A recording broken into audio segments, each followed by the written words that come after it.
तर महाराष्ट्रातील सर्व मुस्लिमांना देखील ओबीसी मधून आरक्षण द्या अशी मागणी आता मनोज जरांगे यांनी केली आहे।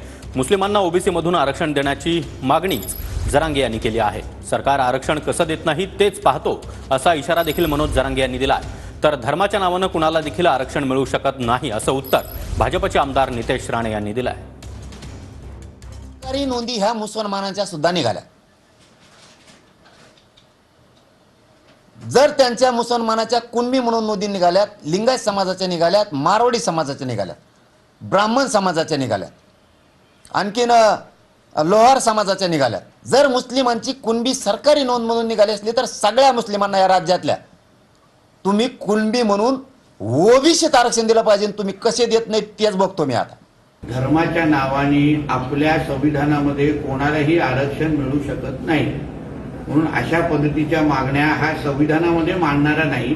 उलट मुस्लिम धर्मामध्ये असणाऱ्या जे विविध जाती आहेत, उदाहरण पसमंदा जात ही गरीब जात आहे, त्या जातीच्या नावाने आरक्षण मागा ना। त्याच्यामध्ये मागासलेली जी जात आहे त्याच्यामध्ये आरक्षण मागा। हे आरक्षण हे जातीसाठी आहे, धर्मासाठी नाही आहे। मुसलमानातली एखादी जात जर कुणबी असेल, मुसलमान ओबीसी आहेत पण मुसलमानाला आरक्षण नाही आहे, जातीला आरक्षण आहे, लक्षात ठेवा। आणि त्यामुळे मला असं वाटतं याच्या व्याख्या सुस्पष्ट आहे। मुस्लिमांना आरक्षण असा मुद्दा येत नाही, परंतु मुस्लिमांमध्ये जर काही जातीपाती असेल तर त्यांना आरक्षण ऑलरेडी आहेच। सरकारनं आमच्या ठरलेल्या 8-9 गोष्टी ज्या आहेत मागण्या त्या द्याव्यात। एकाही मतदारसंघाचं नाव आम्ही डिक्लेअर केलेलं नाही, आम्ही करणार सुद्धा नाहीत। गनिमे कावे आम्हाला सुद्धा यायला लागलेत।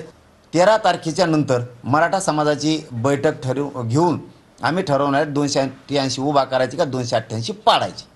त्यांनी मनात घेतलंच आहे। अगर त्यांनी निवडणूक लढवला पाहिजे तर कडवट मराठा म्हणून त्यांनी मागे बघू नये। मराठ्याचा शब्द हा बंदुकीच्या गोळीसारखा असतो। अगर त्यांनी एवढं चांगलं सर्वे केलेलं आहे तर त्यांनी मैदानात यावं।